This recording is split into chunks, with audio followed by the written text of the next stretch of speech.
And the fact that we have got a choir in our kilo shows the vitality and the vibrancy of our killer that we maintain this choir.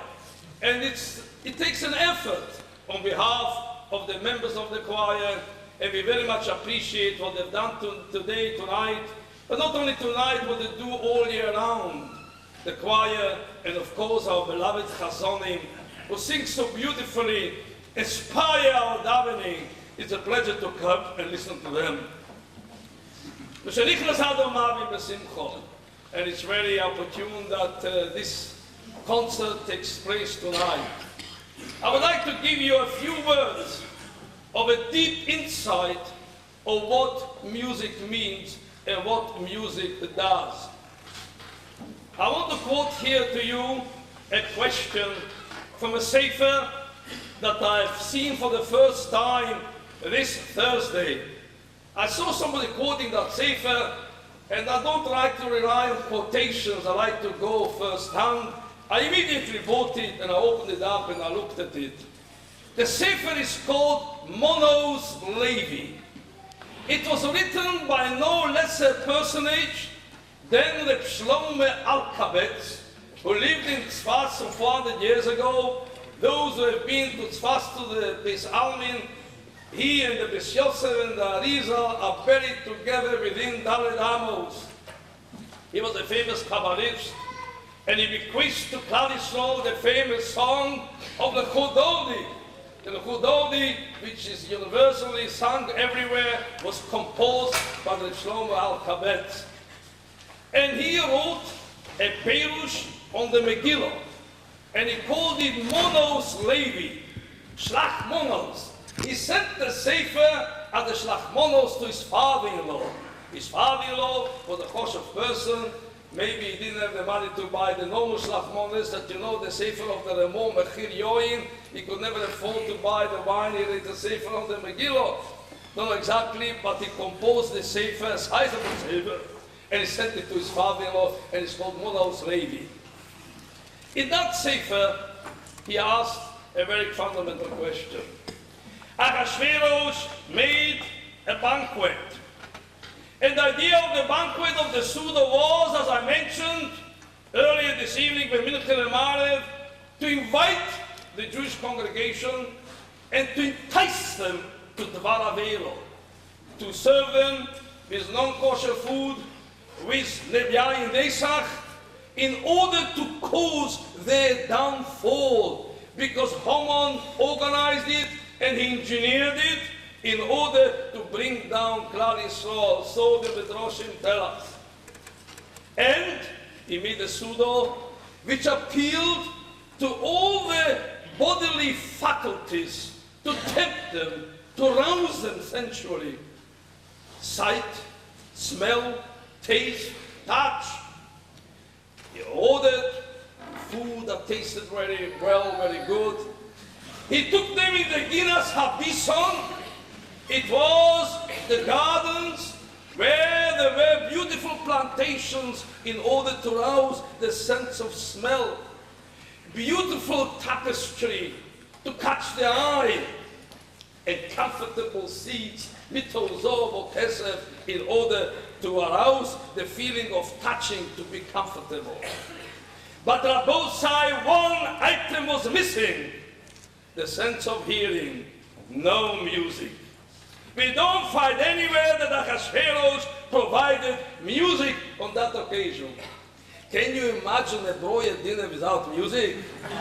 Can you imagine the complaints he would get? As it is, we always get complaints, but never mind. They're improving as we're going along. But can you imagine not to provide the music? A chasana without the music, a suda without the music, and so much money has been spent, and no music. Why? This is the question that he asks. And he says, I'm going to quote you an answer that I heard from Zokei Echot, from an elderly person. That Zokei must have been an Odom Kosher that he quotes him. And he says, I will give you the background of this saying that he says in order that you should understand it. And he explains, For example, when we sing a melody to a child, what is the end result, my friends? The child falls asleep. When we hear beautiful music, we forget about everything. I'm quite sure before you've come here, you didn't have love malke, but you're not hungry, you're not thirsty, you are geared to the music, because you hear the music, it takes your mind away. Why is that? He explains that in the heavens above, there's no speech the way we understand it. But all utterances, all communication is done in a melodious way. We say in the davening, Besofo, Beruro, Vinimo, Kedusho, with a beautiful, clear speaking in a melodious way. Everything that happens in the heavens above is done by melody, is done by music, by some sort of a music. He says that therefore, music is the speech, the manner of expression which the neshama understands, because the neshama comes from above. Why is it that a child is more impressed by music than a grown-up? Because it has recently arrived. The neshama has just come, and the neshama still remembers, and subconsciously, the melody that it heard in the heavens above. Because of that, the music captivates the child, and it almost passes out. It sleeps.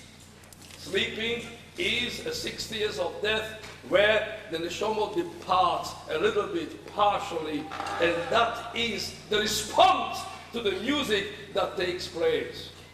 We are already old comers. We are already used to Olam Hazeh, to the language of Olam Hazeh, but still we don't fall asleep, but still it rouses us. And at the time when we hear a beautiful piece of music, we forget about eating and anything else. Achashverosh and Haman wanted the Jewish people to eat and drink. They knew that if music is going to be provided, they're not going to eat and they're not going to drink.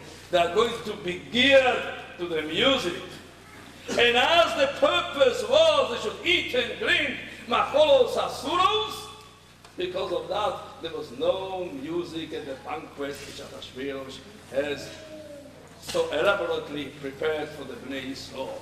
It's a very interesting thought, and it's befitting to a Baal Kabbalah, to Kabbalist, to say words like this, that music comes from above, that's for the language of the Shemayim, and that comes and captivates the neshama of the person. Because of this, we would like to show our extra appreciation, not only for tonight, but for the choir and the chazonim and all those who help so much to beautify and enhance our tefillos all through the year.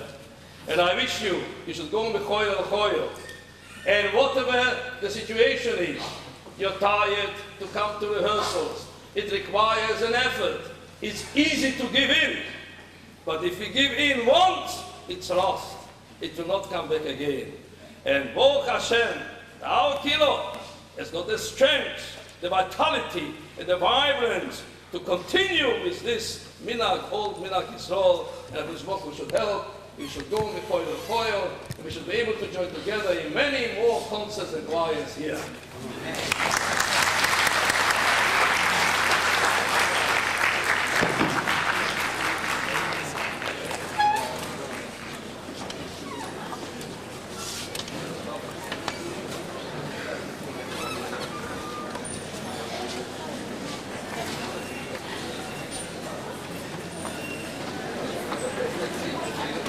Yes, stand up.